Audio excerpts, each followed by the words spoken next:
Last November, the EU struck a deal with Turkey to try and stem the flow of refugees. As the European Commission assesses its progress, Euronews has spoken to Marc Pierini, former EU ambassador to Turkey and researcher at Carnegie Europe.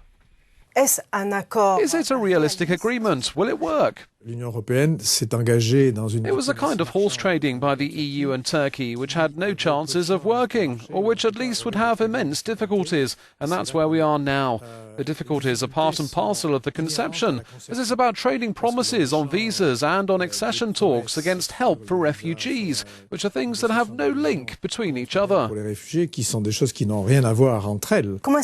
How should Turkey manage the influx of refugees, which is constantly increasing, while at the same time make sure they don't head towards the doors of the EU? The problem is that on the Aegean coast there is a mafia that makes astronomical profits, €1 billion, if not €2 billion during 2015, by essentially sending people to death. It would be enough for the Turkish police, who are perfectly equipped, to really intervene, to catch people you can see in the internet videos, on cameras in Izmir or in Bodrum. Is it really that simple? It's not necessarily that simple, but it's something that hasn't really been addressed. The new influx of refugees was predictable, and now we're in a double paradox situation. Turkey says we don't let them enter for the moment, but we will do so when it's necessary. And the second paradox, the EU says you have to let them enter, but you have to keep them. Is there a lack of trust between the two parties? Why is there this blockage?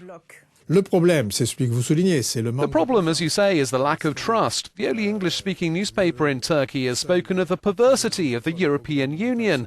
That's not really a climate of cooperation, that's a climate of distrust. It's the same thing on the European side. But Turkey already hosts almost 3 million refugees. Less the million that has left for Europe. The